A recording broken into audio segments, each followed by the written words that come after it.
Content disclaimer. The views, comments, and opinions expressed by guest speakers or authors on this YouTube channel do not necessarily reflect or represent the views and opinions held by this channel's broadcasters and its sponsors. Parental guidance is advised. Copyright disclaimer under Section 107 of Copyright Act of 1976. Allowance is made for fair use for purposes such as criticism, comments, news reporting, teachers, scholarship, education, and research. For fair use is a use permitted by copyright statute that might otherwise be infringed.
So it's about showing them the light of hope in themselves and their family.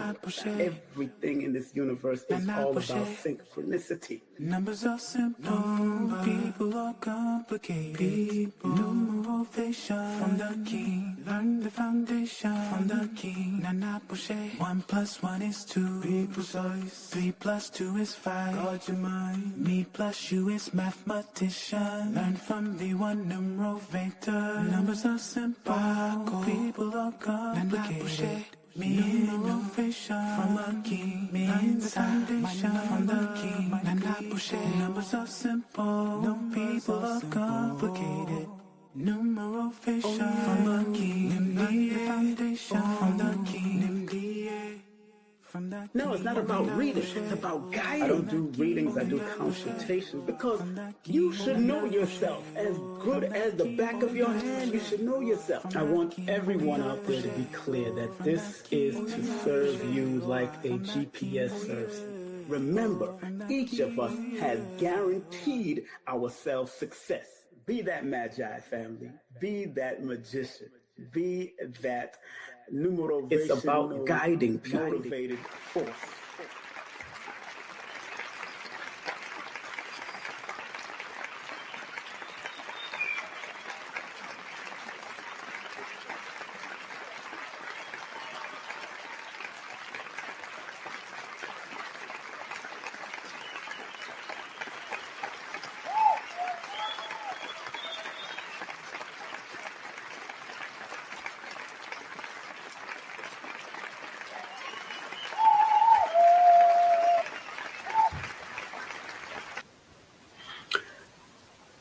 Let the words of my mouth and the meditation of my heart be acceptable in thy sight. All the creative force, the universal force, ancestors. I hope everybody can hear me. Put the number 1 in the chat if you could hear me. People on Instagram, people on YouTube. If you can hear me, people on Facebook, put the number 1 in the chat. Big up to all of you out there. We have a special show for you today. Do me a favor, as I always ask people to like, subscribe, hit the notification bell, share, and thumb up the video. Thank you very much. I see Christopher Magneto. What's up, Christopher? I see you did the forward for Brother Adika's book. Great forward. I read that book, read it, and great. Thank you very much for being a part. Do spread love and show and donate to the channel. Donate with love. That part. Super chat, super sticker, PayPal, Zelle, Cash App, Venmo, all of it is right there. And if you can't see that, I make sure it is very clear that we are content creators and we are doing what we have to do to build the algorithm. All right. So you can use PayPal, Zelle, Venmo, Chime, and Cash App. And if you want any of my products, if you want to get any of my books, you can go to my Linktree / King Simon the Numerovator. Our brother Adika will be with us at 7 o'clock, approximately next 4 hours. He will be with us live and direct right here on the show. These are my books. Of course, y'all know I deal with metaphysics and minor history. So numerovation for mental stability. Numbers are simple. Children's health is important. Numbers are simple. People are complicated. No promotion is bad promotion. Just spell my name right. And the last hard publication is Let We Tell the Story children book. And of course, I want to be able to shout out people like Lloyd-Strayhorn.com, one of my judges. I don't say the word mentor because it has its own freakish connotation going back into the mythology of Greece, the freakish part of Greece. Let's deal with that. Big up to Color Curiosity, one of my moderators in the chat. Big up to her. Make sure y'all show her some love. And Adara Moselle. Big up to Adara Moselle in the building. We had, and also want to remind people, Adika will be coming up in the next 3 minutes. Adika Butler, he's an author, philosopher, creative consultant, culinary artist. I definitely need to talk about that because I love to cook myself. Big up to world traveler. He's a world traveler and student of life. And also want to remind people that coming up next is my brother Blue Pill will be with us on Tuesday, June the 3rd. So I have a special lineup. Blue Pill, we're going to be talking about today's consciousness in the conscious community. How can we change it and heal it? Audience participation, people can actually cam up and do what they got to do. On the 4th, we have one of the speakers that will be with us at Brother Shabaz's event, Baba Ifa Kunle, practitioner of traditional Ifa, affectionately known as the Babalao of Harlem, with special guest co-host, my dear friend, Abundance Child, and myself and Adika Butler will be at this event on June the 22nd. You can contact Brother Shabazz, Black Dot, Tafiro Azar, Adika Butler, myself, King Simon, and Baba Ifa Kunle. Also, opening for me, I'm gonna bring some feminine energy because I love the ladies, and I want the ladies to be there. There's a lot of brothers on this. I need some women. That's just me. I'm sorry. And not sorry. Sorry, not sorry. It is what it is. Big up to my dear sister, Nina Dunham. She's one of our advertisers also. 52 Mirrors, Queen's Codes. Get your copy of her books at levinuniversity.com. And big up to Abundance Child and her radio show, one of our sponsors, WJVSradio.com, Abundance Child and John Carr, legendary Abundance Child. And want to remind everybody that coming up on June the 10th, we got the one, the only Black Dot will be in the building. He got a great, excellent publication that's out. We're going to be talking about that on that day. And if you're into martial arts, like I've been into martial arts with Dr. Moses Powell's system, Sanukas Rue, and Soke Little John, Kumite Rue, and V-Jitsu and all of that. This is going to be an excellent seminar that we're doing in Queens on June the 14th and June the 15th with Soke Hassan Khalik, one of the martial arts scientists when it comes to delivering the art of agony and pain. I can tell you that for a fact. And then we will be climbing the mountain of Stone Mountain with Brother Rich. And then if you're in Florida, another one of my professors and family members, Professor Walter Evans, the warrior's journey in Sanukas Rue Jiu-Jitsu, proven on the streets, in the clubs. We was in the nightclubs handling business and doing what we got to do. So I was in the Nation of Islam. We had to do what we had to do when it came down to it. Praise be to Allah. Praise be to the ancestors. Allah only means the all within all. So let's get that out of your head right away. So, man, brother that I got coming up next, I've had him and his wife on my show a couple years ago, and they did a wonderful job. She's a writer herself and comedian and all of that. And man, and the brother has delivered some other great work and doing some magnificent things in the community. So he's not new to my channel, but by himself, this would be his first time by himself coming on my channel. And I want everybody to welcome on my channel not only a great brother, not only a husband and a father and many friends, and a great son from his late mother and his father, whom I know from back in the day, used to come to my reggae shows and concerts back in the day. I want y'all to welcome on my platform the brother, Adika Butler. Let's give him a well-deserved round of applause on the platform right now. Peace. What's good, y'all? How are you, brother? I'm doing wonderful. Man, I know you are, my brother. I know you are, brother. And first and foremost, if y'all want to get in contact with him, this is his email. This is his Cash App. If you want to spread love his way, the Brooklyn way, the universal way, the PayPal is right there also. His website is there and his blog is also there. And all of that is pinned to the top of the chat, on the top of the chat. So you could always just pump right in, push right in. First and foremost, brother, how you been? How's the wife? How's the family? How's everything, brother? Everything is all good, man. All of the above. Yeah, everything is great. So I'm just, really excited to be on this program today. I remember, my wife and I, we were on, I think back in maybe 2019, maybe 2020. Right before the pandemic.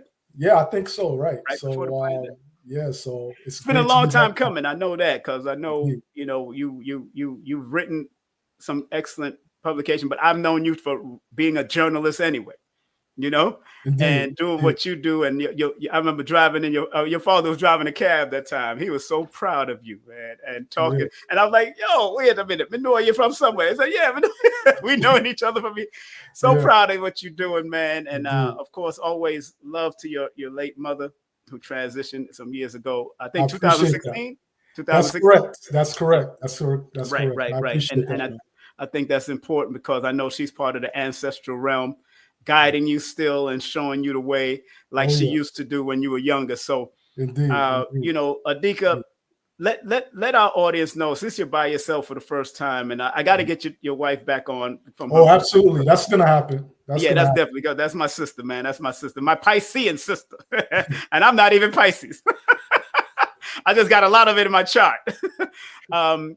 Tell the people where you're from and what got you into doing what you are doing today, from authorship to culinary arts to everything that you've been doing over the years, from even when you was young, because I'm going to ask you a few questions about, especially from the book that I've been reading, because I lost the first book and you even signed a copy of that. And I lost that book due to storage mishaps, but it is what it is. I'll get another one if I have to and do it. But briefly tell people where you're from and what brings Adika into the journey that he is in now, because the title of this is Life's Journey and Where It Can Take You.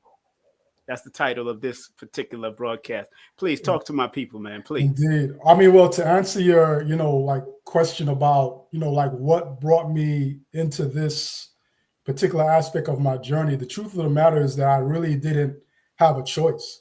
Because it's truly the unfoldment of who I am and who I've always been.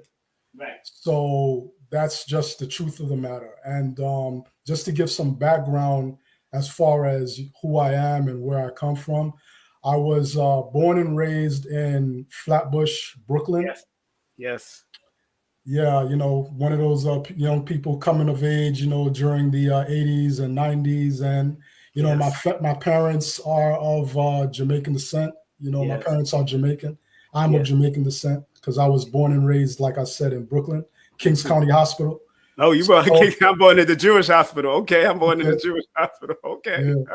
So, both of my parents, were Rasta, but they were somewhat different from, like the typical, like Rasta that was that I remember being around in the early 80s and everything, in the sense that they were very eclectic in terms of like what they exposed me to in terms of like teaching.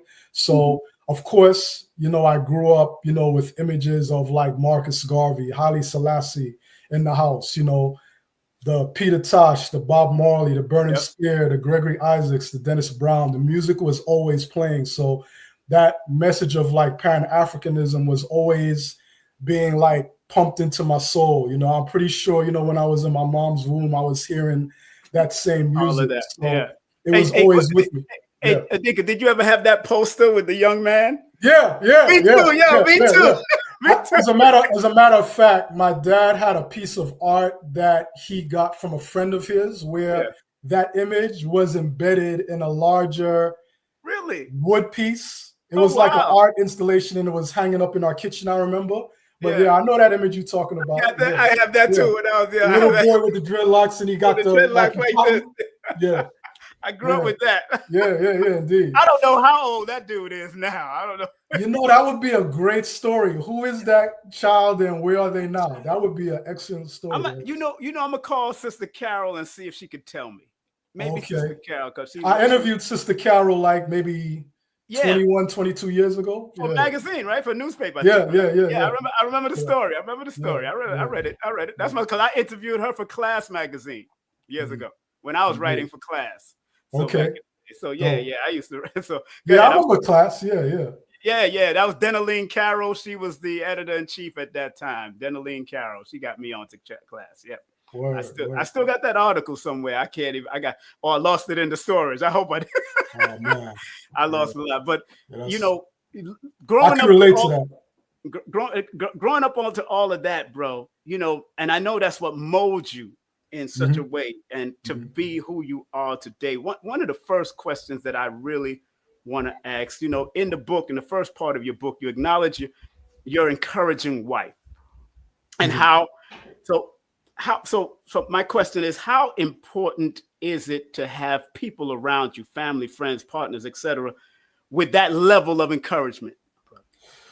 Oh man, it's extremely important. I mean, many of us have heard the success stories, so to speak, of, people who are in the public eye and they talk about their rise to prominence, their rise to fame, or even, just people that you might know personally who are not nationally or internationally known, but you recognize them as being successful people. Right. The unifying thread that you find with all of them is that they all speak to that support system. They tell you, I could never have, gotten this, done without, my wife. I could never have done this without my husband. I could never have done this without my parents, my siblings, my friends, whoever it may be. So we all come to the planet with our own gifts, our own talents, but there are people who are placed around us or that we run into by way of what we might perceive as chance, but there's no real chance. Right. It's all ordained. And these people help us to find our way and they help us to move along our path. So I would definitely say that, you absolutely need that support system, because no matter how talented you are at something, no matter how skilled you may be or experienced, there are always those times where you have like some degree of doubt as to whether or not you're even pursuing the right path. And it may not even be questions about your path overall, but the decision that you're making within that path. You might have questions about that. And they are the people who come to you and like remind you of who you are. Because sometimes we forget because we're so immersed in our day to day, and, they come to us and they say, hey man, you should really do this. Or if we're doing something where we're not living up to who and what we could be, they're in our, faces telling us, hey man, like you falling short of like this, you got to remember, like, this is what the mission is. And it's very important to have those people who are honest with you, who love you, and they're invaluable. And I really love that you really showed your wife love like that, and which a man is supposed to do, and any partner is supposed to do with each other. Mm-hmm. And that is what many of us as men and or women are yearning for, to meet that quote unquote soulmate, so to speak. Right. You know what I'm saying? That interstellar connection. Yes. You know what I'm saying? Because in your book, man. It's funny. It's funny you mentioned Interstellar, because one of our first dates was to see, one of our earlier dates was to see the movie Interstellar.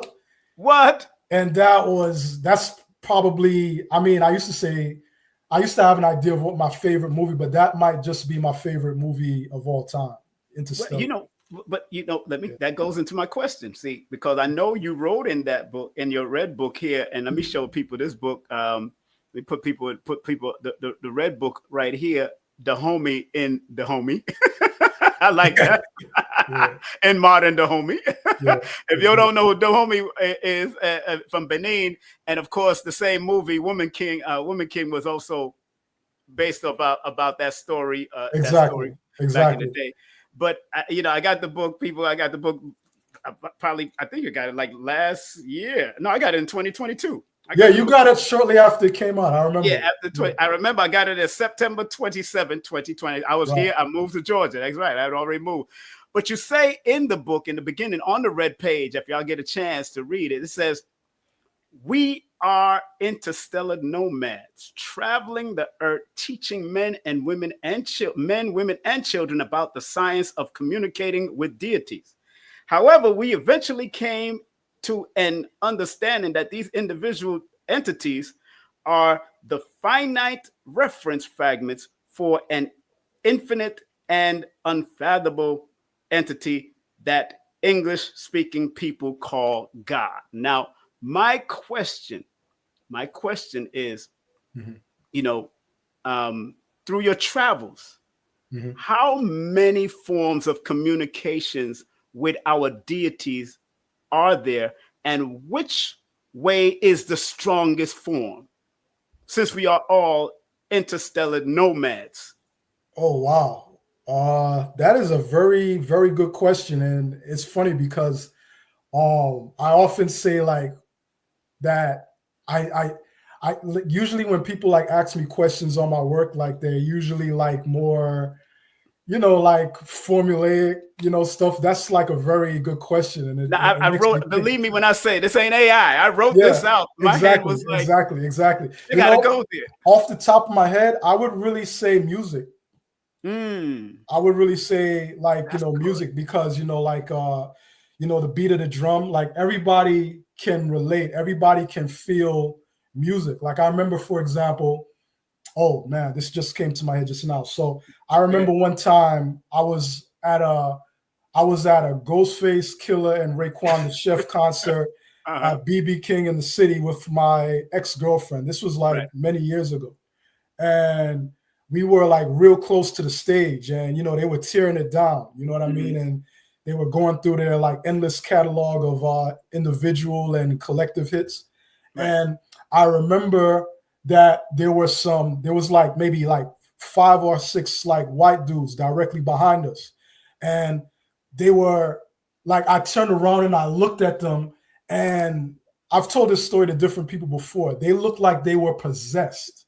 Like their eyes were bulging out of their heads, and they were yelling loud. Like the music was already loud. So if I can hear them behind me, then they were really yelling loud. And they were all screaming in unison, "The black man is God! The black man is God! The black man is God!"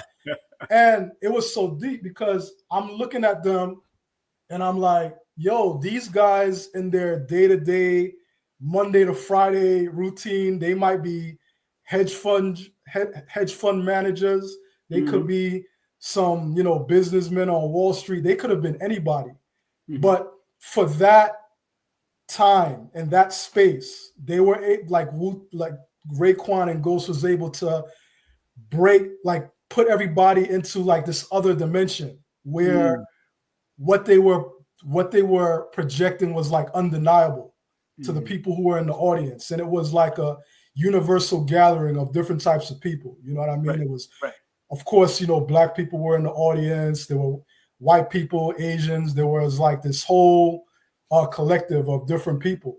But they would probably never say that in their day-to-day, like goings and comings. But the thing about it was like in that moment, the music hit them and it Right. was undeniable, like what they were in the presence of. And to me, that is the epitome of the power of music. And And that's the universal connection. That's the universal communication. And that's it. indeed, Bob Marley. One good thing about music, when when it it hits, you hits, you feel no feel pain. no pain. Indeed. And I've been in concerts with Bob Marley's children, never with Bob Marley, but with his children, with Gregory Isaac and white, black, Asian, everybody named. One good thing about music. Yeah. When it hits, you feel no pain. Just hit me. Everybody just bubbling. I've been an MC, so I've MC'd at Urban Plaza and different places, and I've just seen. I used to just walk to the back of the room and just seeing how music communicates with everybody. Whether you can speak in Spanish. I mean, I remember this guy. Was it Angel or I forgot, a guy named Simon from Mighty Crown, could hardly speak. When I first met him, I interviewed him first when he first came to New York, could hardly speak English. But when it came to that dance hall, put up your hands on, just do what you have to do. And they dropping the reggae and they dropping the tune and they licking everybody. I'm like, yo. Yeah. I mean, that's why that like you hear everybody talking about that scene in the movie Sinners where they were able to collapse all of the dimensions on top of each other. The hip hop is going on, and the people, from the 20s is doing the blues thing. And then, you had the ancient African, dances from the Ivory Coast. Forgive me, I think I didn't see Sinners yet. I'm sorry. Oh, okay, all right. I did that purposely because I wanted to wait till all the hoopla is gone. Okay, all right. So I'm not gonna say too much more, but the people watching, sorry about that. But the people who are watching and listening, they know exactly what I'm talking about. That happens at every concert that you go to. It's just a matter of how present you are in the experience, where you're able to be sensitive enough to what's going on. That's why when me and my wife, we were watching the movie, we looked at each other and we was like, yo, how did he get this on the screen? Because, we know that that's what we do. We know who we are. And, just to see it portrayed in that way. So, I would definitely say music is how we communicate with the deities, and more importantly, how the deities communicate with us. And let me preface and say respectfully, I love Ryan Coogler. I love my brother, my fellow Aquarian, my brother Michael B. Jordan. I haven't seen it because my spirit said calm down and don't rush in. That's how you should approach it. That's how you should approach it. And I went with my spirit. People have been telling me, go see it, go break it down. I'm not even gonna break down the numbers because I already know the energy. I just want to sit in a movie theater by myself and really tune in and really get it. Even if I have to pay for it, I'm gonna pay for it once because I usually, we was taught by the elders to go in there with a notebook, pad, and pen, and we start going in, and I would be going in the dark. Yeah, I'll go in the dark and I'm writing. Yes. And I'm writing because I know how to write shorthand. So I'm like boom, boom, boom, bap, boom, boom, boom, bap. I said, okay, I got that, and I understand my own writing is shorthand. So, I'm glad that I was expecting you to drop some wisdom on that. And I knew when I asked that question, because I was writing this down for the last 2 days, bro. I was writing these questions down and thinking about it and thinking how I'm going to formulate it. So when you say how many forms of communication with our deities, when I ask that question and which way is the strongest form, music makes a lot of sense. Yes. All around the world, because when you go to either Germany or you go to China, that's one thing you can see, that these different cultures have music. When I lived in Montreal and France, go ahead.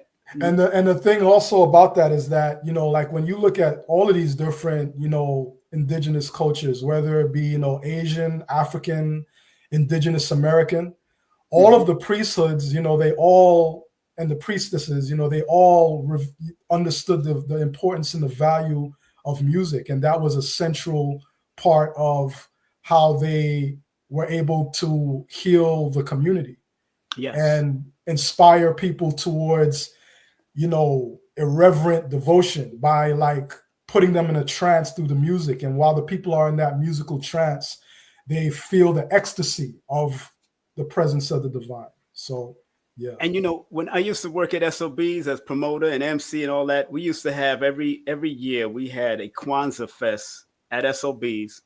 And I got to give it to that Jewish man at SOBs who said he went to Brazil and brought back Brazil to SOBs, because SOBs means the sounds of Brazil. That's what I did not know that. I literally did not know means. that. Exactly. I did not know that. You would know. I worked this. I ran it from 95 all the way to 98, 99. Dennis Brown was actually my last show, and then he transitioned the next year after.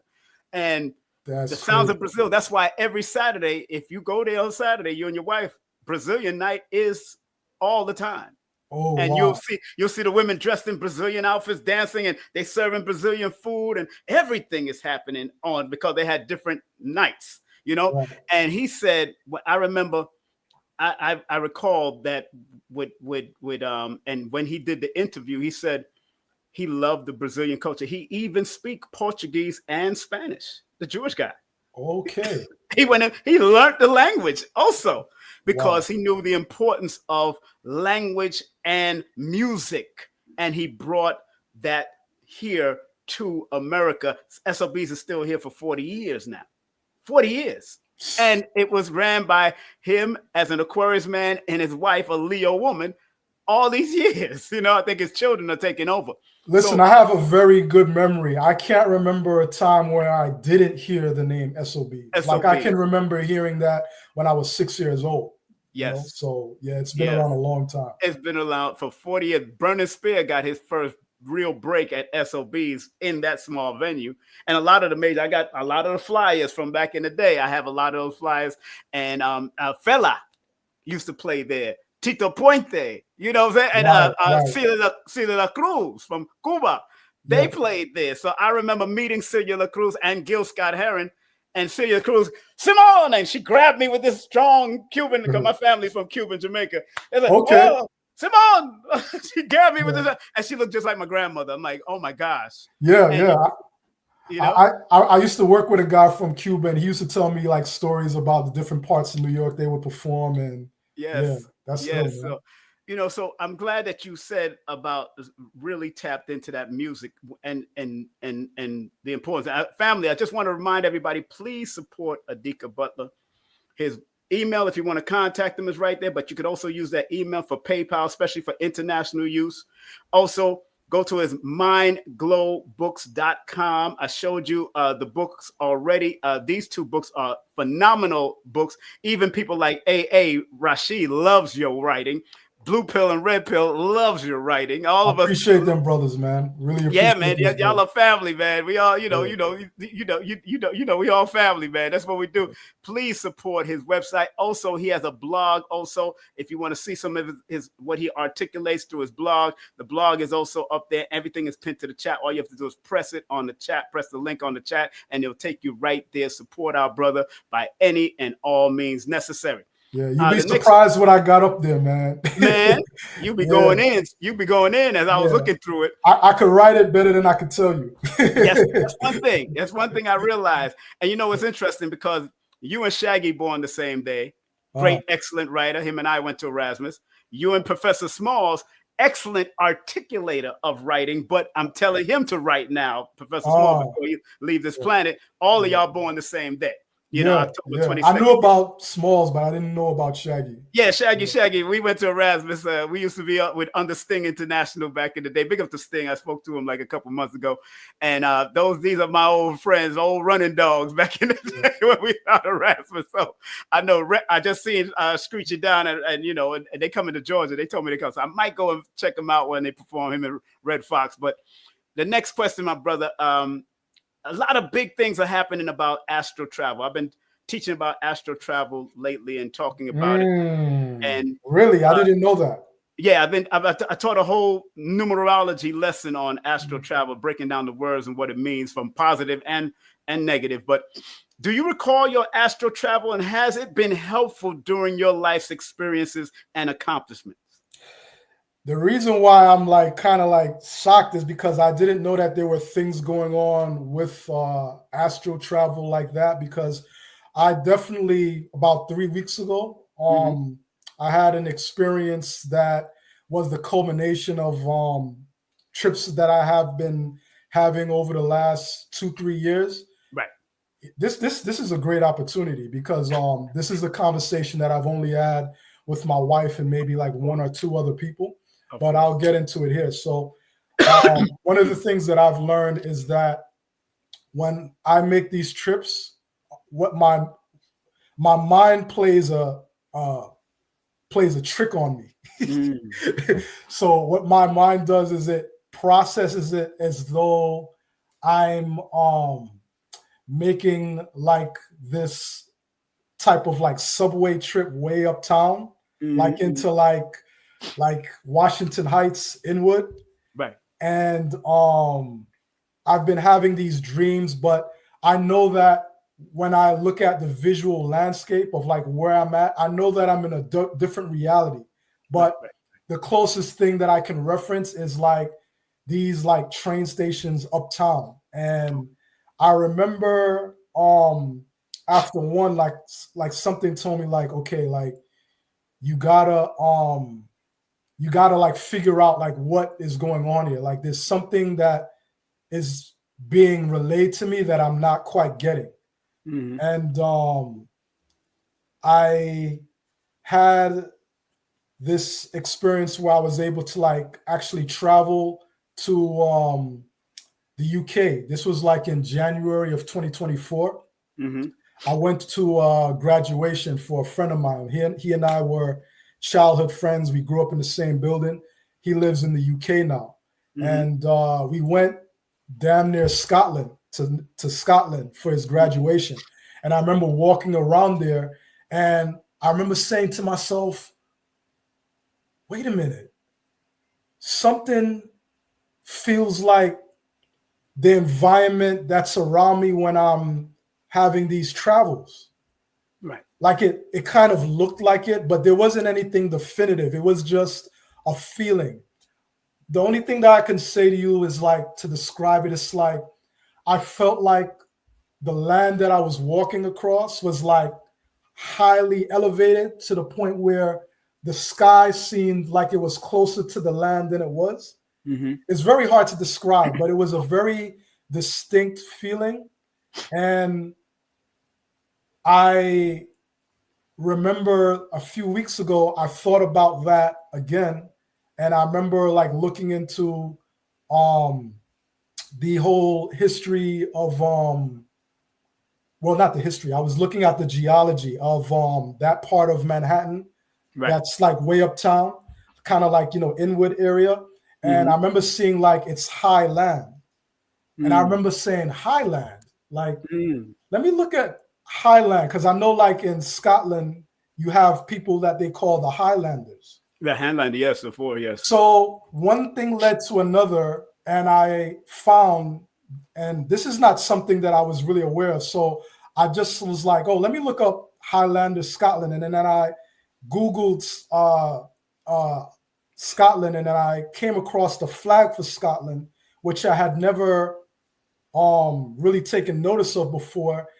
And I realized that it's a blue and white version of the Jamaican flag, or rather the Jamaican flag is a green, black, and yellow version of the Scottish flag. Wow. So I'm like, wait a minute, what the hell is going on here? So then I was like, okay, well, the Jamaican flag looks like the Scottish flag. Then I was like, hold on, let me Google something else. And then I was like Googling the connection between Jamaica and Scotland. And then I come to find out that there were people who were indigenous people from Scotland who were described as looking like you and me, who were taken to Jamaica in the 15 and 1600s. And you can find books going back to the 18 and 1700s, which specifically tell you that you can find right now that describe these people as being black, brown-skinned, woolly-haired people. And they were in the highlands of Scotland, and they were brought to Jamaica. And you can also find a similar story regarding Irish people. The Irish, like not all of the Irish look like how we think they look. A lot of them were brought to Jamaica and Barbados as well. So like, there's a whole reality, and my mind was blown. I'm talking to my wife about all of this, and she's like looking at me like, "Yo, you just stimulated something in me, because my grandmother's fourth husband, because he never had children with him, was named Scotland, Jamaican. Wow. And he was our complexion. I've seen a picture of him and her cutting a cake. Yeah. I never met him, but she divorced. And he was a Scotland, because her name was Walters.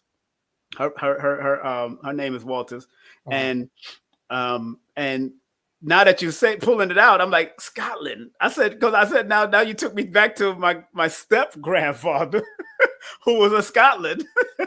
And that's so interesting. Now I gotta go look up and go tap in, because my grandmother gonna have to tell me some stuff.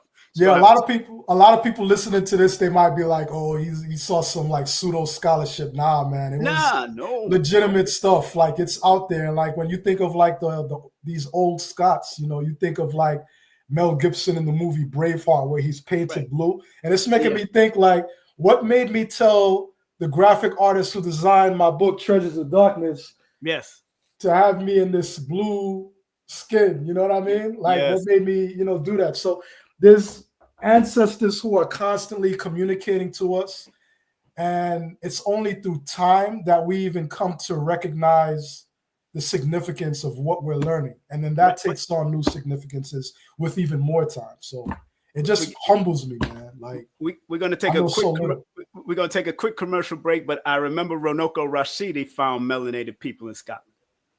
He has it in his books, and in Ireland. Right. See, I probably read it back then, but it didn't have personal significance to me at the time, so I didn't remember it. But if I look back at that book now, I'm like, okay.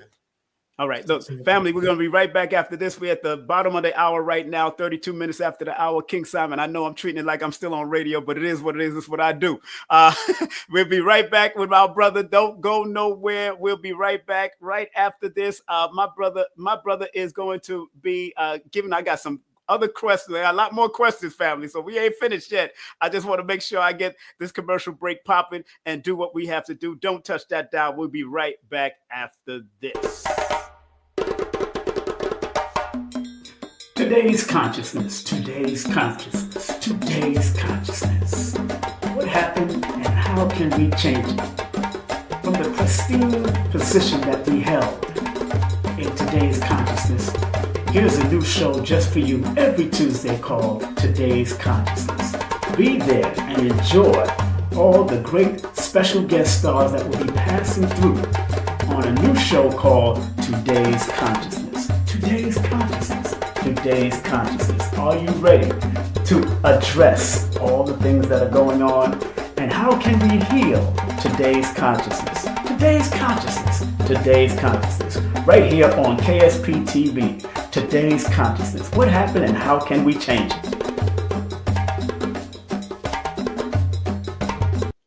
Do remember, this coming Tuesday, we have the one, the only Blue Pillar will be on Today's Consciousness in the conscious community. What happened and how can we change it and heal it? With audience and surprise guests sharing their views right on KSP TV Media on YouTube. You can cam up and ask questions. Believe me, every Tuesday we do it just like that.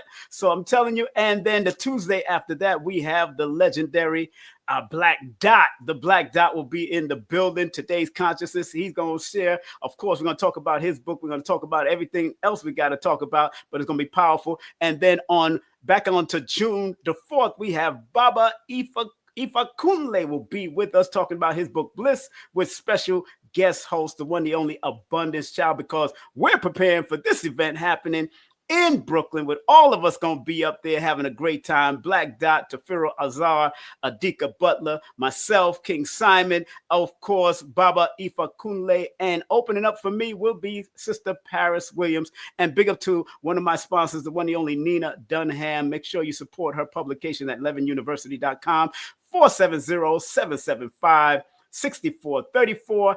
And do remember, we got a great workshop coming up. I'm introducing for the first time in the workshop world, color therapy workshop for higher self-integration, the Prism Portal, with the one, the only Millicent Simmons. She's one of my moderators in the club, in the chat right now, Color Curiosity. So if you see her name popping up, that's her. She's going to be doing a great presentation. I'm just going to introduce her. I'm going to let her rip after that. I'm not doing anything on numbers, but this is her particular breakout workshop for her first time. So I want y'all to support. It's only $33 for the advanced ticket, $44 for the general ticket. And please sign up at my patreon.com/King Simon Productions. That's at Patreon.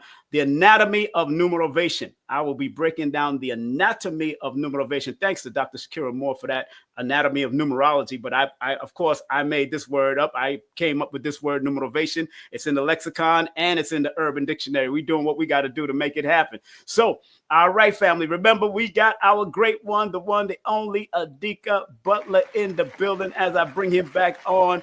And so we can have a good old time. Adika, welcome back, my brother. Adika Butler, welcome back. Yes, sir. Yes, sir.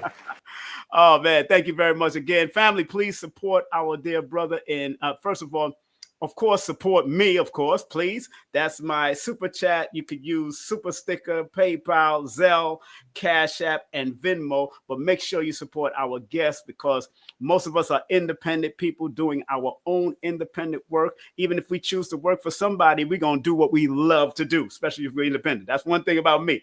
I ain't just going to work for any regular job. That's not my spirit.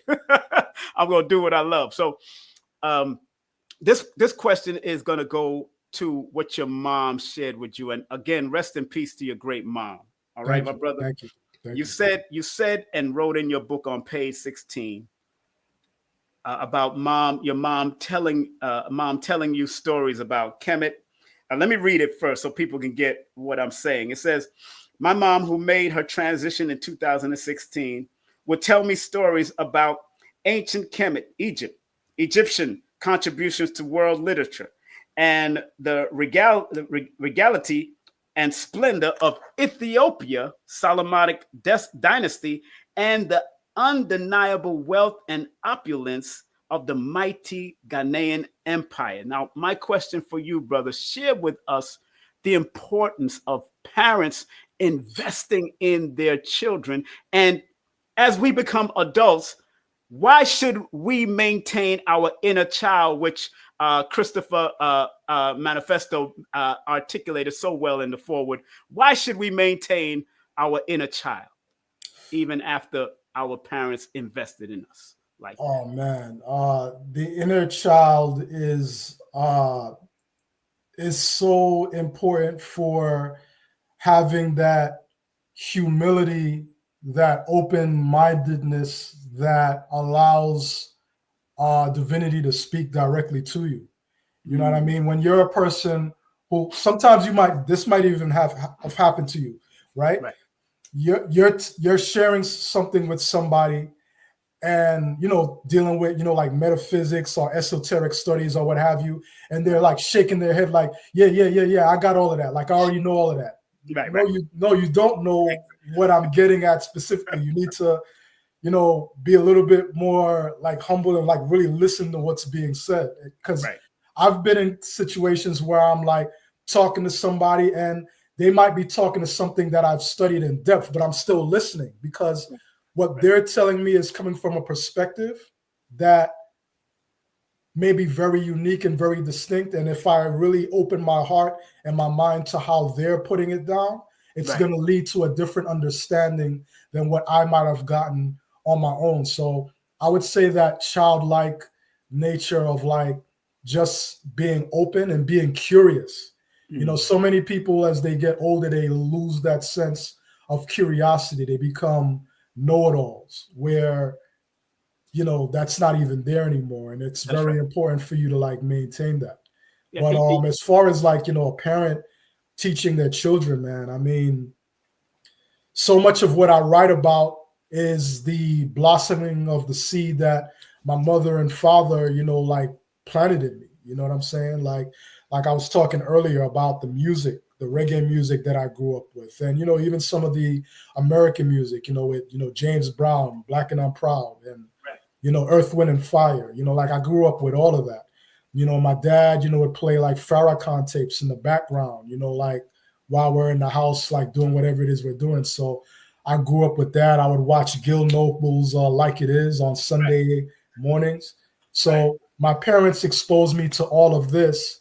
And as I became a young man going about my life, I saw that a lot of my peers didn't have that information, and there was a difference between us because of that, that it was kind of like a handicap, so to speak, that Right. some of them found their way to work their way into that, and some of them didn't. You know what I mean? And But, and I'm glad you stated that, because a lot of people don't realize that and I wanted to address something real quick. Somebody said, a lot of the surnames originated in Europe. And that's when I tell people to read books by J.A. Rogers, or read books like When the World Was Black. The world was black. Ancient and modern Britons. The Grimaldis was there way before what we call or deem Europeans today. Mm-hmm. And if they never knew how to speak, and we taught them how to speak, then those surnames actually came from us.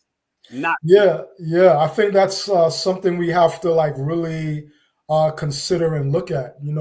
So they were naming themselves after gold and silver and things that we already knew about. You know what I'm saying? Silverstein and Goldstein and Hammerstein, and you're naming yourself after what? What are you naming yourself after? So we gotta really take note on, and that's why I tell people read J.A. Rogers, Sex and Races, Nature Knows No Color Lines, Supreme Understanding's books, When the World Was Black, or When We Ruled by Robin Walker. I can keep on going, but then they give you bibliography on where it really came from. Exactly. Go to the bibliography. Go ahead, brother. And there's peer-reviewed journals that are very current right now. There's scientific articles. There's even news stories. I remember during the pandemic, there was a news story, I think it was in 2020, where it was said that the gene that causes white skin, it doesn't go back beyond maybe 7 to maybe 9,000 BCE. Right. So those people who are in Europe 15,000 years ago, 20,000 years ago, they looked like us. The only thing is that, these articles, these journals were saying that they may have still had blue eyes. That's something to look further into. But they had dark brown skin. So the entire planet, everybody on the planet had dark brown melanated skin and woolly hair. So what are we talking about? And this is their scientists saying this. And Ronoka Rashidi pointed out in his book. I have the book somewhere deeply buried in this but Ronoka Rashidi pointed out that he was taking pictures with these blue-eyed, blonde-hair, melanated people. You know what I'm saying? And we're not looking at even of India, and big up to Supreme Understanding, which his family's from India. Big up to my brother, Supreme Understanding. He lives out here in Georgia too. When last you been to Georgia, man? You need to come out and do some lectures. Yeah, the last time was 2018. What? Yeah. Man, we need to produce something out here, man. With all of us, red pill, blue pill, rich, all of us need to do something right out here, because we got out here now, man. You know what we're doing. But I want to be people. I only address that, and no disrespect to you, Adwa. A lot of people think that Europeans came up with something and they really just mimicked and then translated. Even the Ku Klux Klan regalia. Exactly. Even the regalia from the Ku Klux Klan. It's an amalgamation of Moorish, even Mesoamerican, West African. Yeah. It's like they just took everything that indigenous Black people was doing, and they. I have the book. I have the symbols into themselves. I have the symbolisms. I have the symbols books and all that way. It goes older than, matter of fact, it's older than Europe itself or European existence when they came out of the caves and did what they had to do. And no disrespect to my European people that watches me. I'm just showing people gotta start presenting more bibliography, more facts, more studies, more research. Even here in the Americas, they're really coming out. And before I go on, what do you feel about this resurgence of the American? Because I've been reading the books by William Katz for years, but the Black Indians and all William of that. Katz, I read that many years ago. I've been reading that for years, and everybody's coming out. What do you feel about that now? Because there is a history I think we're missing on the Western Hemisphere, that they were here. A lot of them was already here, and we already knew that from other lecturers back in the day. What do you think about that? Yeah, I mean, I definitely want to give a shout out to like Turtle Gang for really Yeah, my bro Turtle. helping Yeah, to. I gotta have him on, man. His Yeah. birthday coming up. I gotta have him on. Gotta Yeah, have him yeah, on. yeah. Like he was one of the early people for me, that really touched on that. And of course, Asir the Duke of Tears has, My brother. introduced that conversation to the broader, community as well. I Right. think it's it's a great thing. I mean, I've had conversations, with my wife about it. Like she's definitely of Jamaican descent. She's definitely of African descent, but she's also of indigenous American descent. And we've talked about that. One of the conversations we were having maybe like 5-6 years ago was the fact of like we always were taught how Harriet Tubman was like bringing all of these people from down south and taking them up north. But if you're an alien in a strange land, how did you know the land the way that you did to take them from down south, take them through all of these swamps and bring them up north? I mean, these were like long, arduous journeys. I find it hard to believe that, somebody who's like just totally alien to the land is gonna like be able to like know how to get to certain critical strategic points where you're not getting caught by people who are trying to like trip you up and then get people up there. So, I mean, that lends credence to the idea that, she may very well have been an indigenous woman herself. Of course. And I got to big up people like the Rod Hayes of the world doing their thing, and Top Cat and Dan Calloway doing their thing and researching and pulling. And I talk to the elders. I'm still in contact with the Astral Quasies and of course the Professor Smalls. And yes, as much as Professor Smalls always contribute to his family from the southern regions of South Carolina, which the Geechee Gullahs, but he's old enough, 75 going on 80. He's old enough to say that they was also talking about Africa also for some reason. There was some, because even the Geechee, remember that PBS show about the Geechee Gullahs back in the day. I don't know if you remember that. I recall that's like 20 something years. They showed that on PBS, my brother. And they sounded like they were from Barbados. Yeah, I have heard that. Yeah, I've heard that. I remember hearing. I first started hearing about the Geechee Gullah people from somebody who I went to high school with. She was from North Carolina, but she came to Brooklyn, New York to like go to high school. She had recently moved, and that's where I first heard about them. And I remember her and like some other people saying that some of them sound like they're West Indian. Yep, and they do. But it just goes to show you that the Americas is all the way down to the West Indies. That is, because they're just islands that's just pieces and bits and pieces of everything. And some people will say it's part of Atlantis. I mean, there's so many theories. I want to speak more to the idea though about this resurgence. I think it's a beautiful thing. It's a great thing.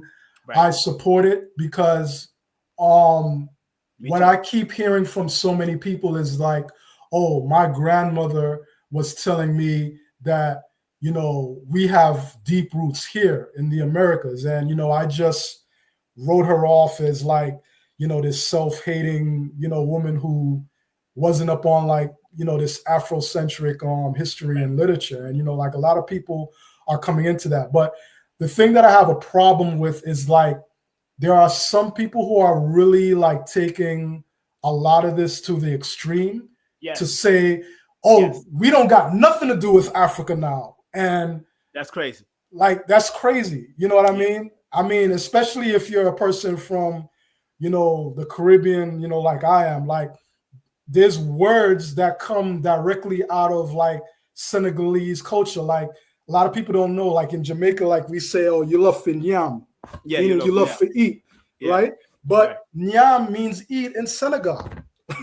So this whole notion that we don't got nothing to do with Africa and we were already here. Well, yeah, Africans traveled across the planet, and the way that I look at it is that we were all over the planet. And for those people talking about the whole Pangea thing, you're taking that whole conversation out of context because Pangea was like 300 to 500 million years ago. That was even before the dinosaurs. So we don't have any proof of like people walking around when there was a Pangea.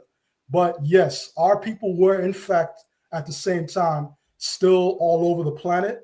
Right. And we set up bases in different parts of the world. Right. But to say that, you know, we are not of African descent, I think that's very extreme. And now I'm even hearing people talking about how people from the Americas left the Americas and taught Africans, you know, the rudiments of civilization. It's like get out of here with that, man. Like, I still, you know, that's crazy. And I'm family. I'm gonna let people know I don't have the flyer yet, but on June the 11th, after Black Dot, I have legendary Top Cat coming on my show. Mm-hmm. He been on Brother Rich's show, and you know, and you could be. And I remember saying, you know, but if it's, you know, I remember saying about the Indian, and we know that at one point the word Indian was derogatory at one point in time of history. Yes.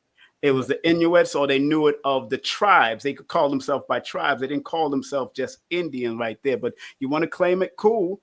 But I'm always going to look for, and I'm going to ask him when he comes, I'm always going to look for the language. I'm going to look for the language, because in the language is when we lost a lot. And if we're claiming that, we also got to remember that as much as people, they'll say, you know, the FBA, they're talking about tethers and all that. I said, then who are you tethering to if you're still speaking English? Who are you tethered to if you're still speaking the colonial language? So I'm very, you know, like I said on my platform before, I just don't like the disrespect of the African diaspora versus the Western and the Amexum. Because I understand there was a Mexum and you had kings over there and you had kings over here, you had kings over here and queens and people that rule different parts of it. I understand, but we can't be warring with each other. We used to trade amongst each other and work this out. You know, we got to stop all of the foolishness. And that's where I'm at with it, you know. Because what end does it serve? You know what I'm saying?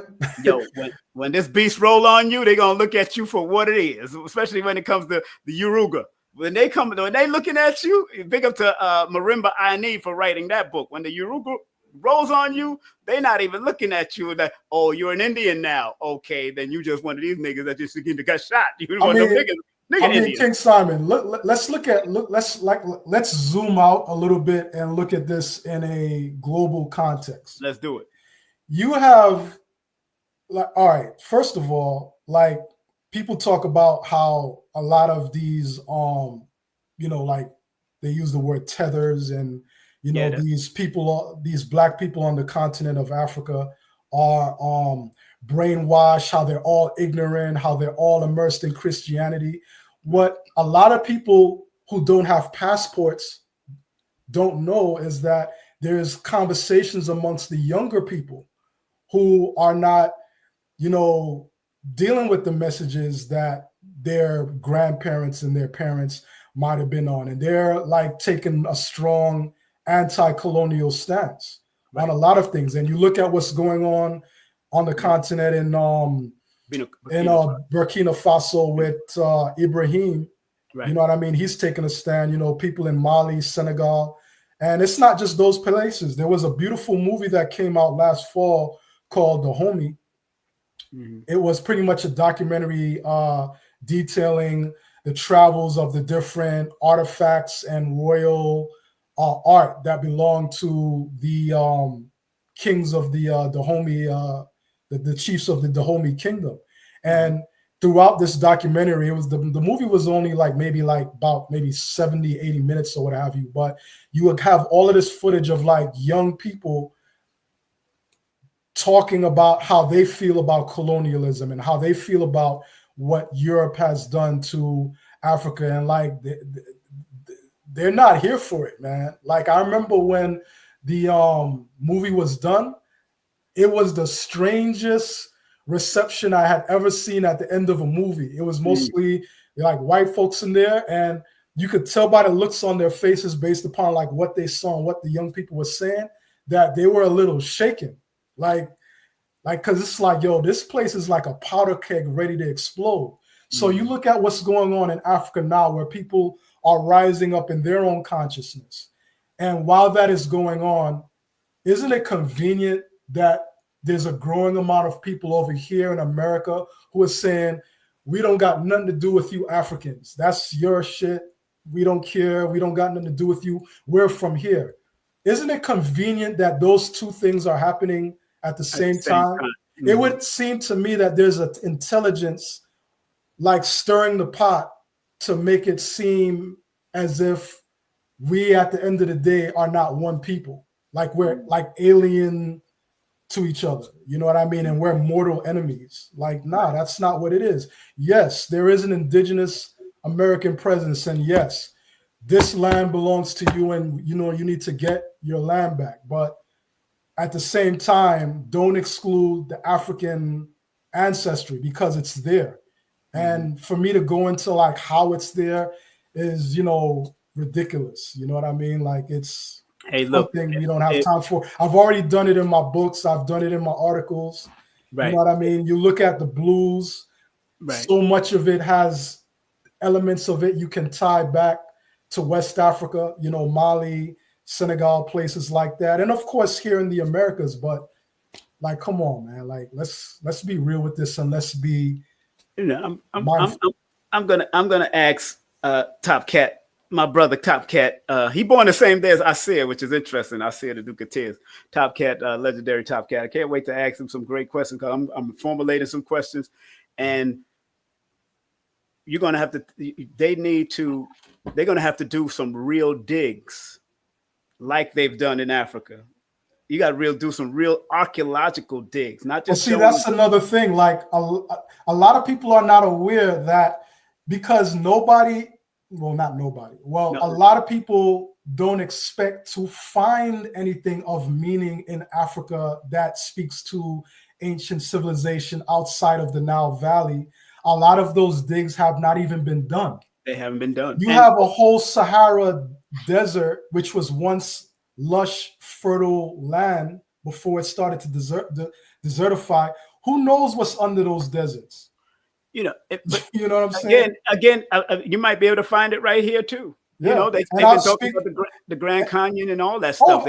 Of course that's here. Of course, there's no doubt about it. Exactly. So the history of indigenous people overall is something. It's like the world's best kept secret. They always try to people always try to make it seem as though it's more recent than it is. I'm sure there's ancient history about the Americas that goes way back, further than what we are told. That's and right. We're going to find more about that. We're going to find out more. But I would say that the same goes for the African continent. Like there's more value to Africa besides just Egypt. In the Nile Valley. Of course. Yeah, man. All over. Yeah, of course. That's I mean, look at cobalt, what we're using on this technology, what they're finding and digging for. If we didn't have none of that, we would not be operating this and the phones and the things that we had. So and there's a lot of great, you know, people just it's going to take some generations to find, and those that are going to be inquisitive like Europeans, but you had Europeans that were inquisitive but always wanted to put a spin on it towards them all the time. They're the ones that got there until Sheikh Anta Diop had to go and sneak into certain places and cut the cadaver and find out that this was a melanated King Tut or melanated and people almost got killed for doing things like that. You know, Ronoko Rashidi said he had to have a phone, a camera no bigger than 1 inch or 2 inches to get in. Yeah, I heard a few people talk about that. Yeah, he used to talk about that. So, putting themselves in the line of danger.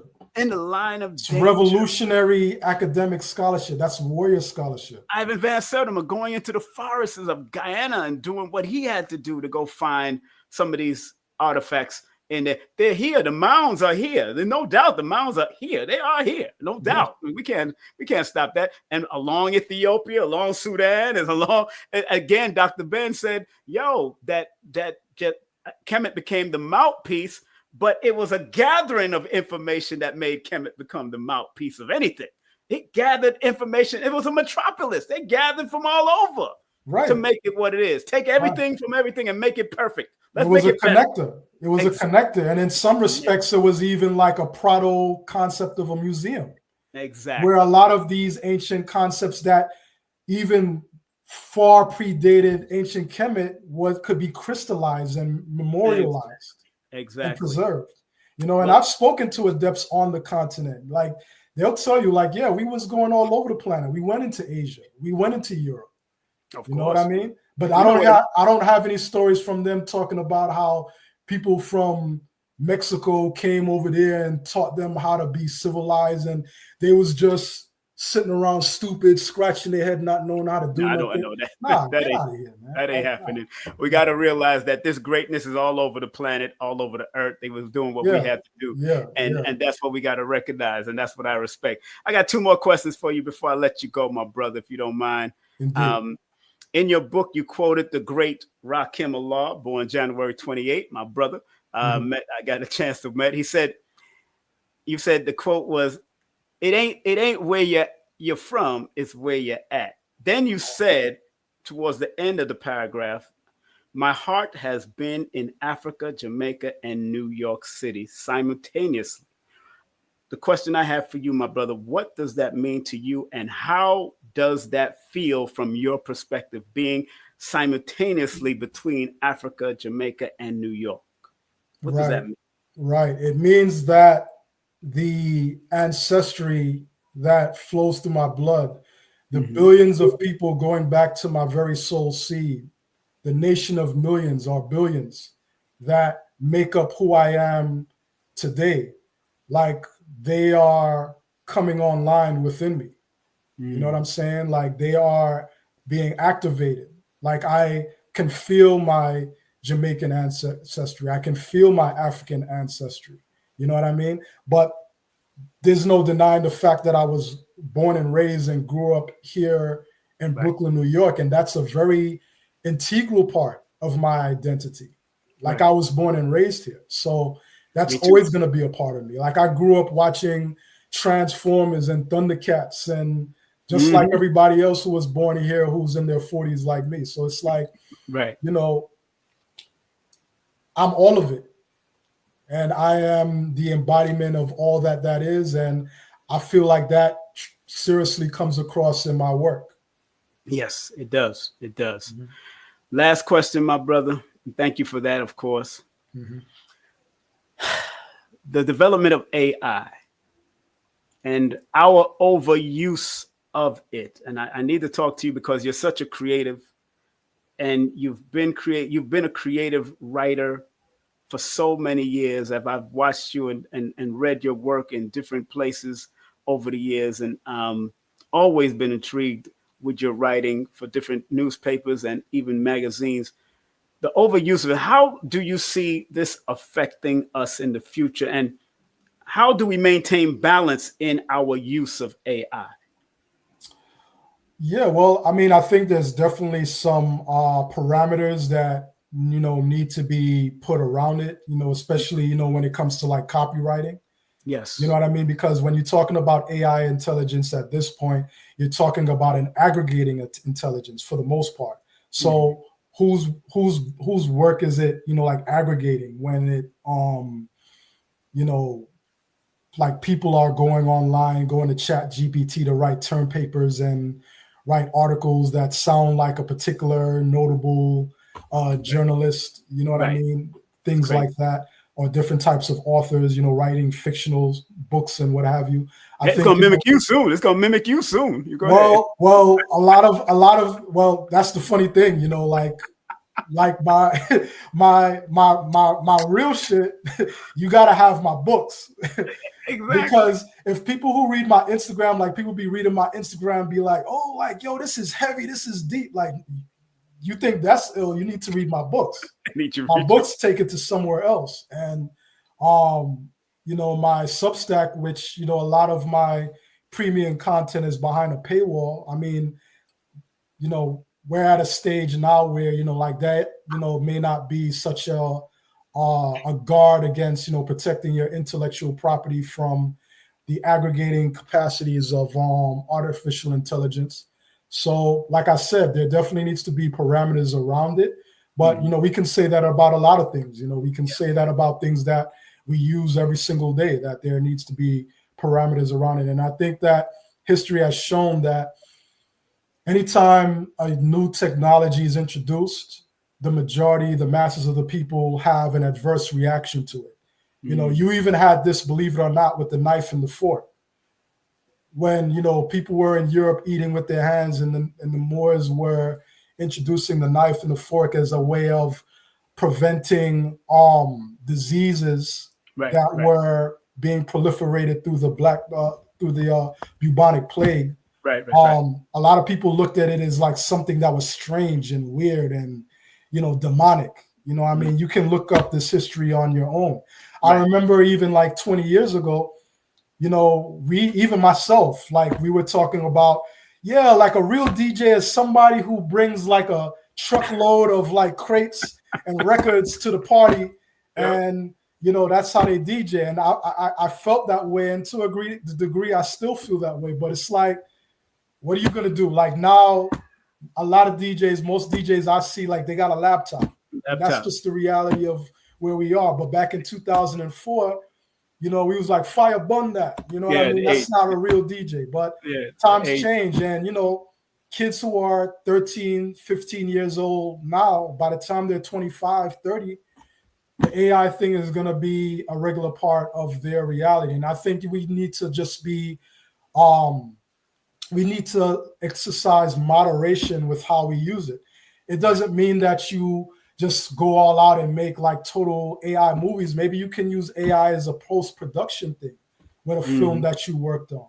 Or, people might say, oh, like you're putting like graphic artists out of business. Well, actually, like when you're designing your next book, you can do a mock-up using artificial intelligence of how you want your book cover to look. So when you send it to your graphic artist, they have a clear visual reference that they can go off of to enhance and make your book cover that much easier. So those are just a few examples of how AI can be a helpful tool that we use to our advantage, but it's not the be all and end all. Like we're going to stop writing, or we're going to stop being painters, or we're going to stop being photographers, like it's a helpful tool, but it can't replace humanity, at least in my mind. Somebody who knows more might tell me otherwise, but that's the story I'm sticking to for right now.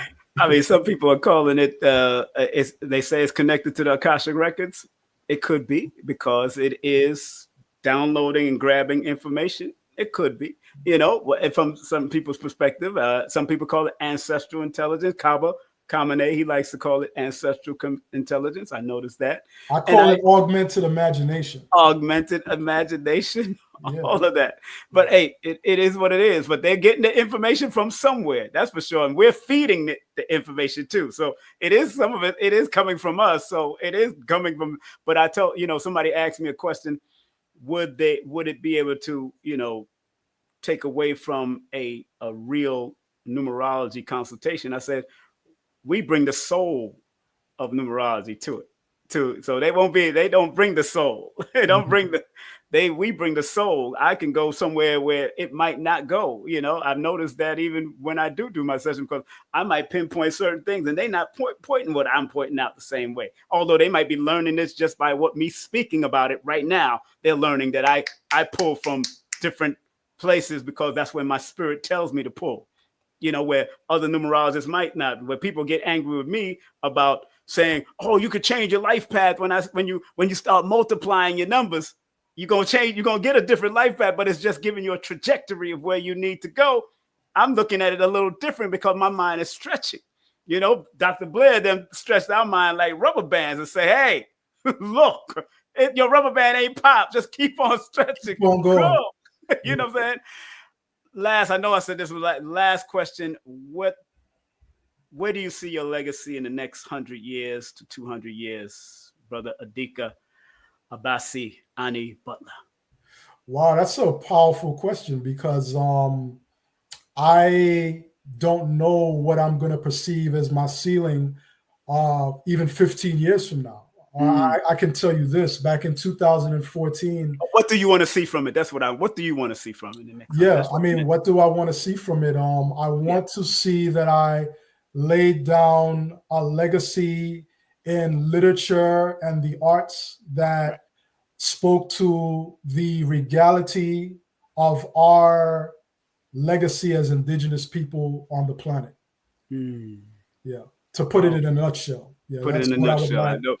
I know you have a whole book on that one. You have a whole book on that. Yeah, I've had the opportunity, like back in 2014, I was like, I want to have the opportunity to write some books, maybe executive produce an album, and direct a film. And it's 2025, and I've done all of that. I have a short film that I've worked on with some partners that we filmed in Colombia last year that'll be coming out, in 2026.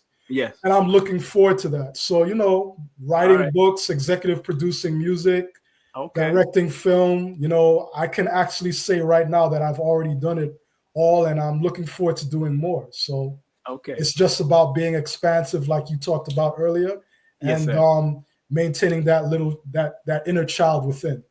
Right. Brother, are you ready for June 22nd? We're going to do it. We're going to do it. You ready? I'm looking forward to it, man. I'm really looking forward to it. It's my first formal lecture. I mean, I've done a tiny bit of public speaking, in the past, but this is my first formal lecture. So I like to challenge myself. I don't like to just keep doing the same thing over and over again. So I'm looking forward to this experience, and I know it's going to be wonderful. For reasons I may not even know yet. we gonna have a good time, my brother. We gonna have a good time. Believe me, I'm gonna bring the funny with my stuff. I like to enjoy myself while I'm teaching. So, my brother, I want to thank you so much for being a part of the journey. Thank you for having me. I appreciate coming on the King Simon Presents Only Quality People, and that's what it is. I'm like Chronics. I do it for the love, not for the likes. Right. And although I might not have a major platform, so to speak, Dr. Valentine said to me, he said, don't underrate yourself. People really listen and check for you, because I do believe that they are quality people that listen for the quality people that I bring on. So you are one of those quality brothers, and your wife is one of those quality sisters, and I know your children will be those quality young people to do what they have to do. And thank you very much for allowing me to interview you today. Thank you. And, keep on doing what you're doing, and give a great big group hug to the family, man. And I can't wait to see y'all. Is she coming? Is your wife and them coming out to the lecture for the first time?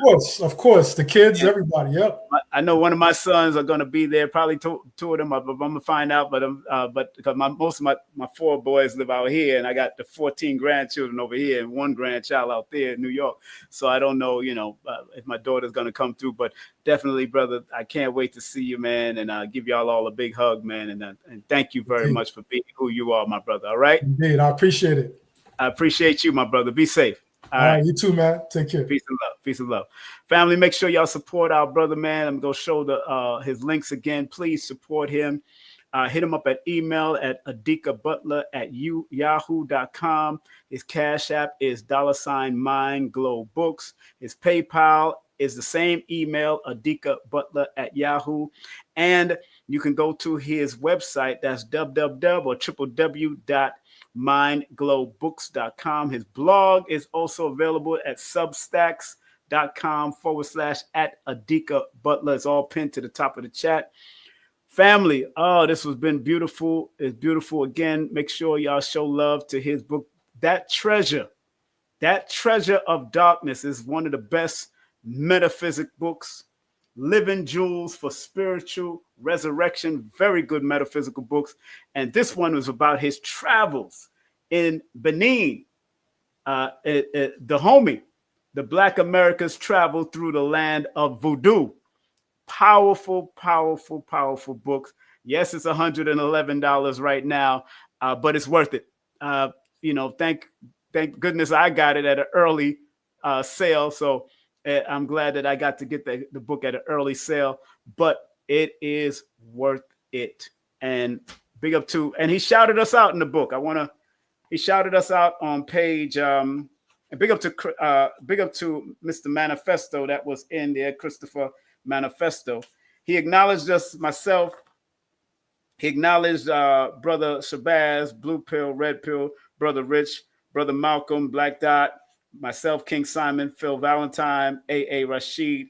And he really gave big accolades and shout out to A.A. Rashid as being a bona fide genius and creator, which he is. And I'm going to call A.A. and see if I can get him on Today's Consciousness on a Tuesday and talk to him. I never had A.A. on my show, and I think it's time to have Brother A.A. Him and I need to really talk and get it in on Today's Consciousness in the conscious community.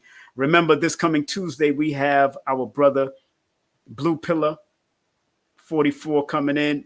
That's going to be a 2-hour conversation, but you can cam up and talk to Blue Pillar and ask him questions and all that. I'm going to have Red Pill probably a little bit later. I didn't want to bring on both of them or we'd be up here for 4 hours. Red Pill was already doing something on his channel going in. So big up to Red Pillar. And also on the 4th, we have Baba Ifa Kunle, practitioner of traditional Ifa, with our special guest co-host, Abundance Child. She will be on with us. And then on the 10th, our dearly beloved brother, Black Dot, will be in the building on Today's Consciousness. We'll be speaking about his book and all the profound information he's providing in his books and the links. I support people. They support me. We support each other in this quote unquote conscious community. And want to let you know, please support my son and what he does. He does audio books and all of that at his intimate studio called Green Studio NYC in a beautiful spot in Brooklyn on Bushwick Avenue. Very gentrified spot in Brooklyn Avenue. A lot of Latino, white, and black melanated people are in that neighborhood, but they up there doing their thing. Make sure you call him at that number. And big up to Color Curiosity. She has her first workshop coming up, the Prism Portal Color Therapy Workshop for Higher Self-Integration. And of course, I gotta shout out Nina Dunham's publication at levinuniversity.com. That's Levin University. I'll be having her on my show soon again. She's been on my show before. If you want to book her for cardology, numerology, and astrology, 470-775-6434, and tell her that King Simon sent you. Once showing love to Abundance Child at her radio show every Thursday. It's called WJVSradio.com. Make sure you check them out every Thursday. I'm one of the sponsors. I'll be on their show again sometimes, probably the 4th Thursday of the month. Sign up to my Patreon if you want to see part 1, part 2, and part 3. They're going to be pre-recorded. They will not be live. I don't want to be disturbed. That's why I'm going to pre-record them and put them on my Patreon. And I might put them in my YouTube membership also. I haven't figured that out. I haven't decided that yet. All right. Just want to let people know. On the 14th and 15th, there's a banquet and a martial arts seminar with the one, the only Soke Hassan Khalik. That's going to be a devastating martial arts seminar. Make sure you call his number at 347-723-2308. And do remember, we are going to be in LIU, the legendary LIU, Long Island University campus, downtown Brooklyn, with Brother Shabazz, the legendary Brother Shabazz, Black Dot, Tafiro Azar, Adika Butler, who I just had on, myself. Opening for me will be Paris Williams. We're going to give the feminine energy some bly. And of course, Brother Baba Ifa Kunle, who will be on with me on the 4th. So if you're in LIU, make sure if y'all in Brooklyn, come on out and get the full fun moment with your brothers and all of us, yours truly, and all of us sincerely will be in the building. Remember, the 28th, we'll be climbing the mountain with Brother Rich. A lot of people is coming up that mountain. We're going to have security.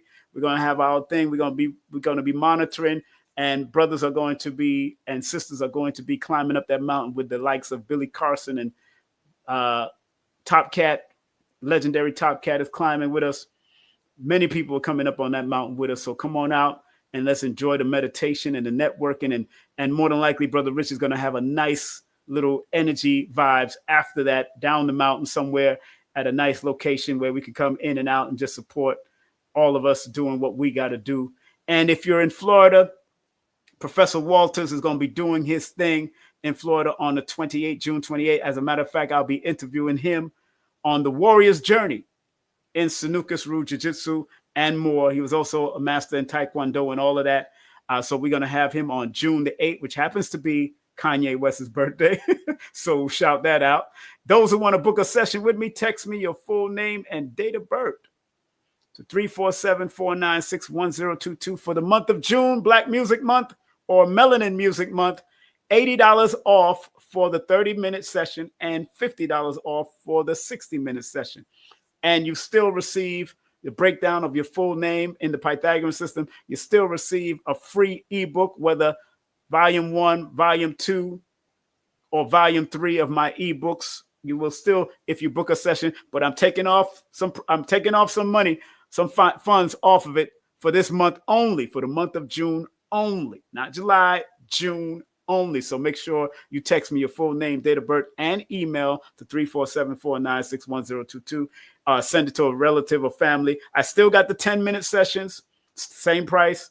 Still got the 15-minute sessions, same price. Those are pre-recorded sessions. You ask me 3 or 4 questions, and I will record it and break it down around your first name and your birthday. If you want to do it for a child so you could have it in your head, beautiful. If you want to do it for one of your babies that's coming out, beautiful. If you want to do it for your newborn, a 10-minute or a 15-minute, beautiful. Send it, give it as a birthday gift, and let them listen to it when they get older, whatever, or when they get of age. Let them listen to it. No problem. I'm very, very adamant about providing services for children because what I say, because I give the positive and negative, and I let them know what they need to look out for, and I let the parents know what they need to look out for according to your numbers as they're growing older. Like I said earlier, if I see numbers that can attract molestation, I will say it. I got no problem saying it because it happens, and I've seen the cycles and patterns and sequences, not only in my family, but I've seen it in celebrity. I've seen it with friends. I've seen it over and over again. So once it's become repeatable and measurable over time and observable, it is now teachable, and now it is there. I can see it through your numbers. That's just my gift. I can see the traumas, and then I can give you solutions. It's up to you whether you do what you got to do with it.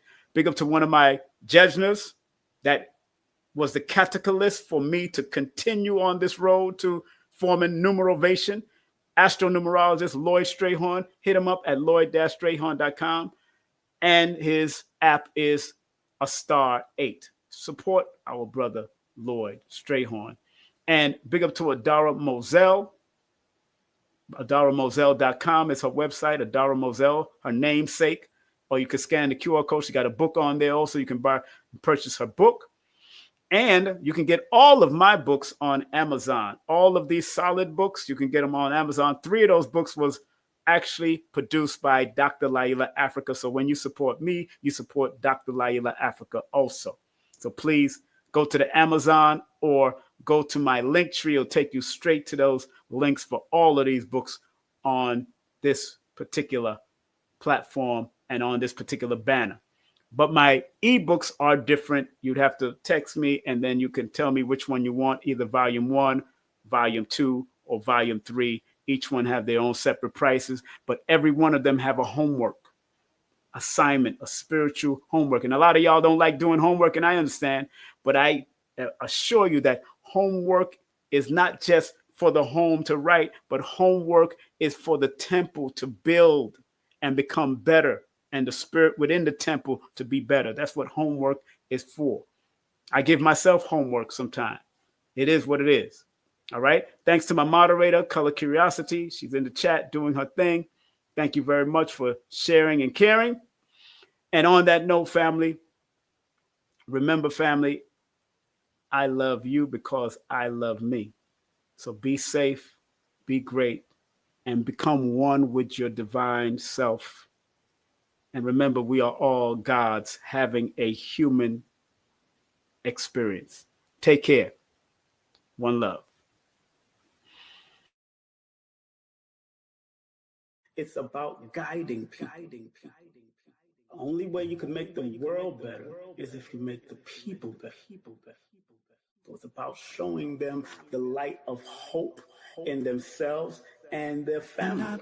Everything in this universe is all about synchronicity. Numbers are simple, people are complicated. Numerovator from the king. Learn the foundation from the king. Nana Pushe. 1 + 1 is 2. Be precise. 3 + 2 is 5. Guard your mind. Me plus you is mathematician. Learn from the numerovator. Numbers are simple, people are complicated.